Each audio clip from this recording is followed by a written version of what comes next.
अगले क्रम में अपन चर्चा करते हैं 5 की विभाज्यता के नियम की।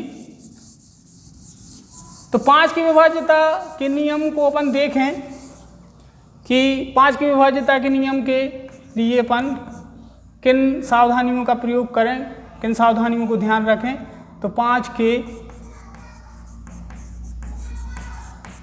विभाज्यता का नियम, अब इसमें ध्यान रखना है 5 से केवल और केवल वही संख्याएं पूर्णतः विभाजित होंगी। पूर्णतः विभाजित होंगी मतलब जिनमें पूरा पूरा भाग चला जाएगा। किन संख्याओं में 5 का पूरा पूरा भाग जाएगा? या तो उनका इकाई अंक 0 हो या इकाई के स्थान पे क्या हो 5 हो। इन दो स्थितियों का होना बहुत जरूरी है। इकाई का अंक 0 हो या फिर इकाई के स्थान पे कितने हो 5 हो। यदि इन दोनों में से कोई भी एक स्थिति अपने लिए प्राप्त होती है तो दी गई संख्या 5 से पूर्णतः विभाजित होगी। कुछ उदाहरण से आप देखें इसमें, जैसे अपन ने इसमें पहला उदाहरण लिया 75, इकाई का अंक क्या है 5 है। तो ये 75 जो संख्या है ये 5 से पूर्णतः विभाजित होगी। इसमें 5 का पूरा पूरा भाग चला जाएगा। 23, इसका इकाई अंक 3 है। इकाई के स्थान पे ना तो 5 है और ना ही 0 है, इसलिए इसमें 5 का पूरा पूरा भाग नहीं जाएगा। देखो भाग तो चला जाएगा, लेकिन अपन पूर्णतः विभाज्यता की चर्चा कर रहे हैं कि किन संख्याओं का पूरा पूरा भाग दी गई संख्याओं में संभव हो सकता है। तो यहाँ पर इकाई के स्थान पर ना तो 0 है और ना ही 5 है। दोनों स्थितियों में से कोई भी एक स्थिति अपने लिए प्राप्त नहीं हो रही है, तो 23 में 5 का पूरा पूरा भाग नहीं जाएगा। तीसरे उदाहरण में देखें 550, इसका इकाई अंक क्या है 0 है। तो इस दी गई संख्या में 5 का पूरा पूरा भाग चला जाएगा। चौथे उदाहरण में देखते हैं 29। अब 29 में 5 का भाग संभव नहीं है, इसलिए नहीं है क्योंकि इसका इकाई अंक ना तो 0 है और ना ही 5 है। यदि 0 और 5 में से कोई भी एक अंक इसकी इकाई के स्थान पर आ जाता तो अपन कह सकते थे बिना भाग दिए कि दी गई संख्या 5 से पूर्णतः विभाजित होगी। जब अपन अवलोकन कर लेते कि इसका इकाई का अंक 0 है या 5 है, दो में से कोई भी एक अंक है इकाई के स्थान पर, तो निश्चित रूप से अपन कह सकते थे कि दी गई संख्या 5 से पूर्णतः विभाजित होगी। और फिर उसका भाग निकाल के देखते तो भाग पूरा पूरा निश्चित रूप से संभव होता और शेषफल की स्थिति में क्या प्राप्त होता 0 प्राप्त होता। तो इस संख्या में 5 का पूरा पूरा भाग नहीं जाएगा। जहाँ पे सही का निशान लगाया है उसका अर्थ है कि पूरा पूरा भाग चला जाएगा। जहाँ पे क्रॉस लगाया है उसका अर्थ है कि इसमें पूरा पूरा भाग नहीं जाएगा। तो एक उदाहरण के रूप में अपन इस गतिविधियों को सीख सकते हैं। आप अभ्यास के द्वारा अपनी कॉपी पे हल कर सकते हैं। बिल्कुल उसके लिए सही प्रकार से प्रमाणित कर सकते हैं कि सर ने बताया कि इकाई के स्थान पे 0 हो या 5 हो तो वो संख्या 5 से पूर्णतः विभाजित हो जाएगी। इस व्यवहारिक गतिविधि को अपन अपने अभ्यास में लेके हल करेंगे तो उसमें मतलब दक्षता भी प्राप्त होगी और जो विभाज्यता के नियम हैं वो स्मरण रहेंगे और भाग देने की प्रक्रिया में अपन सहजता महसूस करेंगे। काफ़ी जटिलताओं से ना गुजरते हुए अपन नियम का पालन करेंगे और देख लेंगे कि हाँ इसका भाग इसमें पूर्णतः संभव है या नहीं है। एक उदाहरण में और देखते हैं अपन, जैसे यहाँ पे अपन ने संख्या ली है 38 मतलब इसका इकाई का अंक ना तो 0 है और ना 5 है। तो ये संख्या 5 से विभाजित नहीं है, क्योंकि 5 से विभाजित कौन सी संख्याएं होंगी जिनका इकाई अंक या तो 0 हो, जिनका इकाई अंक क्या हो 0 हो या क्या हो 5 हो। इन दोनों अंकों में से कोई भी एक अंक इकाई के स्थान पर होना चाहिए, तो वो संख्या 5 से विभाजित हो जाएगी। तो यहाँ पर देख पा रहे हैं अपन इसका इकाई अंक ना तो 0 प्राप्त हुआ है और ना ही अपने लिए 5 प्राप्त हुए हैं, तो ये संख्या 5 से विभाजित नहीं होगी। हाँ, यदि इसकी जगह पे अपन 5 कर दें तो अब इसका इकाई अंक 5 बन गया, तो ये दी गई संख्या 5 से विभाजित हो जाएगी। इसको अपन ने अलग कर दिया, इसकी जगह पे अपन ने 7 कर दिए। अब ये दी गई संख्या 5 से विभाजित नहीं है, क्योंकि इसका इकाई अंक अब क्या बन गया 7 बन गया। इसकी जगह पे अपन 0 कर दें तो अब दी गई संख्या 5 से विभाजित हो जाएगी, क्योंकि इसका इकाई अंक क्या मिल गया है अब 0 मिल गया। तो बस इसमें छोटे रूप में ध्यान रखें सब बच्चे कि यदि इकाई का अंक 0 है या 5 है तो वो संख्या 5 से पूर्णतः विभाजित हो जाएगी, उसमें 5 का पूरा पूरा भाग चला जाएगा। अब इसी क्रम को अपन आगे बढ़ाते हैं। आगे के क्रम में अपन चर्चा करते हैं कि 6 की विभाज्यता कैसे अपन सीखेंगे, 6 की विभाज्यता के क्या नियम हैं, ऐसी कौन सी वो संख्याएं हैं जो 6 से पूरी पूरी विभाजित होंगी। तो 6 से विभाज्यता के नियम के आधार पर अपन कुछ उदाहरण और व्याख्या के आधार पर सीखने की कोशिश करेंगे कि 6 का भाग किन संख्याओं में पूरा पूरा जाएगा। तो 6 के विभाज्यता का नियम, 6 की विभाज्यता का नियम, तो पहले अपन देख लें इसमें जो संख्याएं 2 से और 3 से विभाजित हैं, जो संख्याएं 2 से और 3 से विभाजित हैं वही संख्याएं 6 से विभाजित होंगी। इसमें एक कॉमन चीज़ है, वो आपके लिए बार बार ध्यान रखना पड़ेगी। 6 से वो ही संख्याएं विभाजित होंगी जो 2 से विभाजित हैं और 3 से विभाजित हैं। यदि कोई संख्या 2 से विभाजित है और 3 से विभाजित नहीं है तो वो 6 से विभाजित नहीं होगी। समझने वाली बात है। यदि कोई संख्या 2 से विभाजित है और 3 से विभाजित नहीं है, या कोई संख्या 3 से विभाजित है 2 से विभाजित नहीं है, तो फिर वो संख्या 6 से विभाजित नहीं होगी। 6 से विभाजित वो संख्या होगी जो 2 और 3 दोनों से है। तो इसमें देखें अपन पहली संख्या ली अपन ने 6, ये 6 से विभाजित है। 6 जो संख्या है जो 6 से विभाजित है, इसमें 6 का पूरा पूरा भाग चला जाएगा। अब इसके पहले जो अपन ने चर्चा की थी उसको एक बार अपन पुनरावृत्ति कर लें, दोहरा लें। 6 में उसी संख्या का भाग जाएगा जो 2 और 6 से विभाजित है। किस किस से? 2 से और 6 से। तो 6 की विभाज्यता में देखें, 6 में 2 का भाग चला जाएगा और 6 में 3 का भाग चला जाएगा। मतलब जो संख्या अपन ने 6 ली है यहाँ पे, जो 2 से भी पूरी पूरी कट रही है और 3 से भी पूरी पूरी कट रही है, मतलब 6 का भाग इसमें पूरा पूरा चला जाएगा। तो जी यहाँ पे इसके भाग का पूर्ण विभाजन संभव है। दूसरे उदाहरण में देखें 8, 8 में 2 का भाग तो चला जाएगा लेकिन 8 में 3 का भाग नहीं जाएगा। 3 की टेबल में 8 नहीं मिलते हैं, 2 की टेबल में 8 मिलते हैं। 2 एकम 2, 2 दूनी 4, 2 3 6, 2 चौके 8, लेकिन 3 की टेबल में 8 प्राप्त नहीं होते हैं। अपन वहीं पे पहुंच जाएं जहां पे अपन ने 6 की विभाज्यता के नियम की चर्चा शुरू की थी। 6 से वही संख्या विभाजित होगी जो 2 से विभाजित है। किससे? 2 से तथा 3 से। जब तक संख्या 2 और 3 से विभाजित नहीं होगी तब तक वो संख्या 6 से विभाजित नहीं होगी। 6 से केवल वही संख्या विभाजित होगी जो 2 और 3 से है। तो इसमें 2 का भाग चला जाएगा लेकिन 3 का भाग नहीं जाएगा, इसलिए इसमें 6 का भाग नहीं जाएगा। यदि इसमें 2 का, किसमें? 8 में 2 का और 3 का भाग चला गया होता तो निश्चित रूप से 6 इसको पूर्णतः विभाजित करती, लेकिन इसमें केवल 2 का भाग गया है, 3 का भाग नहीं गया है, इसलिए इस संख्या में 6 का पूरा पूरा भाग नहीं जाएगा।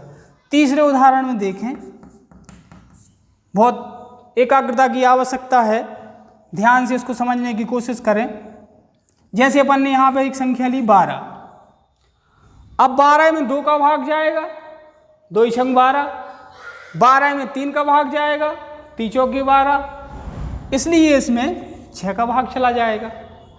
जो संख्या 12 है जो 2 से भी पूर्णतः विभाजित है और 3 से भी पूर्णतः विभाजित है, इसलिए जो संख्या 2 और 3 से पूर्णतः विभाजित है वो संख्या 6 से निश्चित रूप से पूर्णतः विभाजित होगी।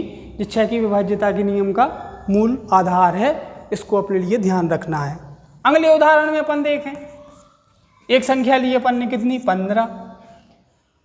15 2 से विभाजित नहीं है लेकिन 15 3 से विभाजित है, इसलिए जब तक ये 2 और 3 से विभाजित नहीं होगी तब तक ये 6 से विभाजित नहीं होगी, इसलिए ये दी गई संख्या 6 से भी विभाजित नहीं है।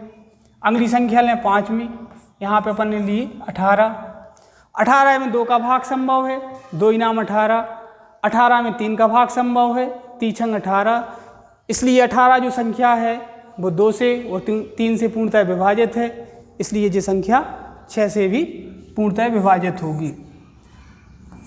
इस प्रकार से अपन ध्यान रखें कि ब्रज कोर्स में भाग संक्रिया को करने से पहले जो पेज नंबर 21 से भाग संक्रिया के कार्यपत्रक आपको दिए गए हैं, इसको करने से पहले इन गतिविधियों का मतलब अच्छी तरह से अपन अभ्यास करें, इन नियमों को समझें कि इनको अपन किस प्रकार से स्मरण रख सकते हैं, बार बार अभ्यास के दौरान रख सकते हैं या याद करके रख सकते हैं। जो भी आपके लिए सही लगता है उसका प्रयोग करें।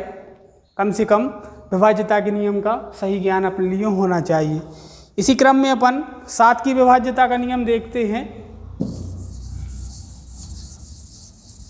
तो जितने भी संख्याओं के विभाज्यता के नियम हैं वो निश्चित रूप से एक दूसरे से कुछ ना कुछ रूप में जुड़े हुए हैं। थोड़ा थोड़ा परिवर्तन क्रमवार संख्याओं के क्रम में अपन करेंगे। 7 की विभाज्यता में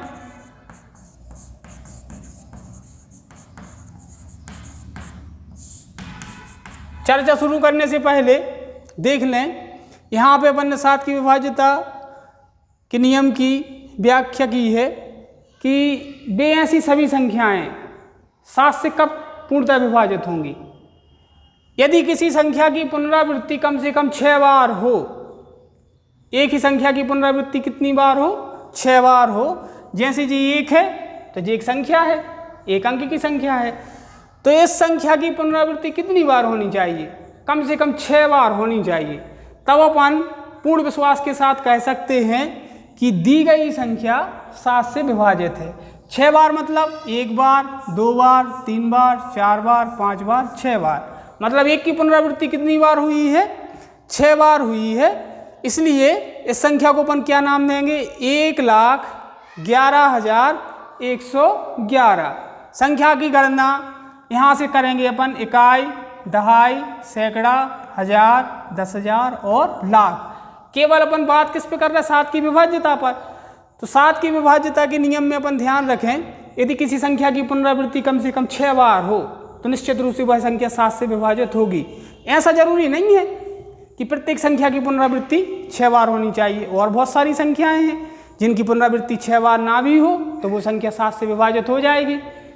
जैसे यहाँ पे देखें अपन उदाहरण में 28 है, अब यहाँ पे 6 बार पुनरावृत्ति कहाँ हो रही, नहीं हो रही ना, लेकिन ये संख्या 7 से विभाजित है। 7 चौके 28।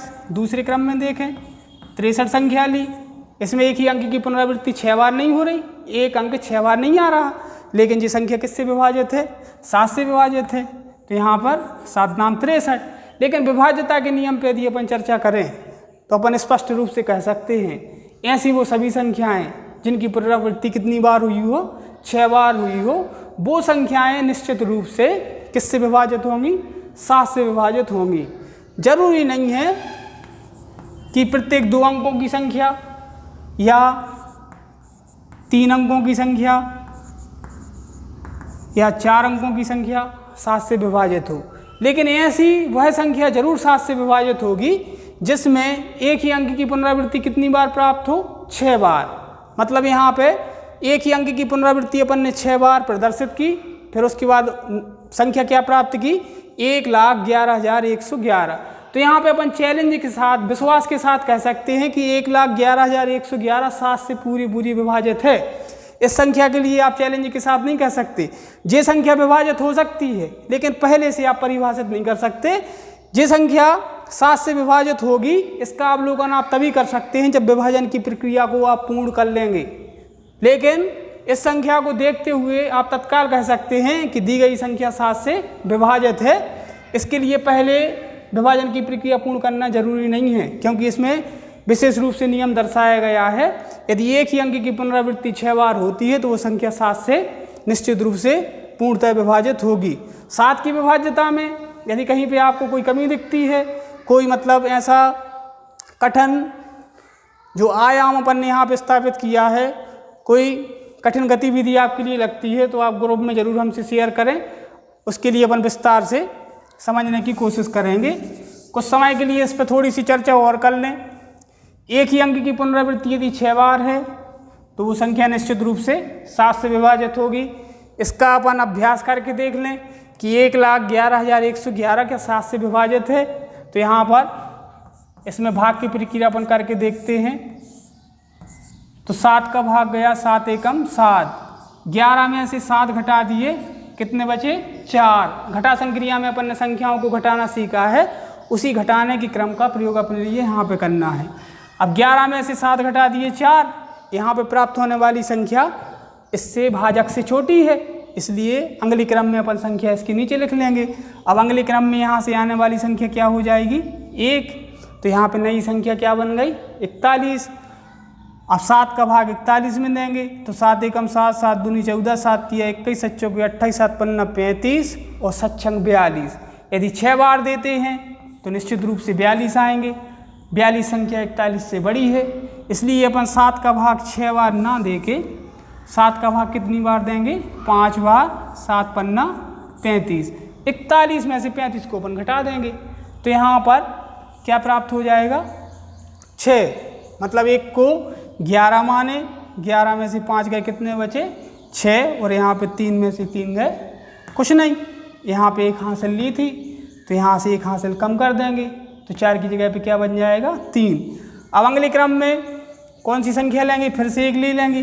पहले अपन ने जे वाला 1 यहाँ लिया था, अब जे वाला 1 यहाँ पे ले लेंगे। जे वाला 1 अपन ने इसके सादृश्य लिया है, अब जे वाला 1 यहाँ पे ले लेंगे। तो यहाँ पे प्राप्त संख्या क्या हो गई? 61। अब 7 का भाग किस में देंगे? 61 में।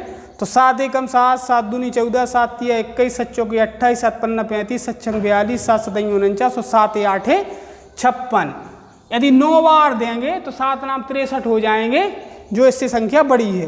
तो 7 8 56, 61 में से 56 घटा दिए तो यहाँ पे क्या मान प्राप्त होगा? 5। तो जे वाला 1 यहाँ पे लिया था, जे वाला 1 यहाँ पे लिया है। अब यहाँ से इस वाले 1 को अपन यहाँ पे लिख लेंगे तो यहाँ पे प्राप्त संख्या क्या हो गई? 51। 7 सतैया 49, कितने बचे? 2 बचे।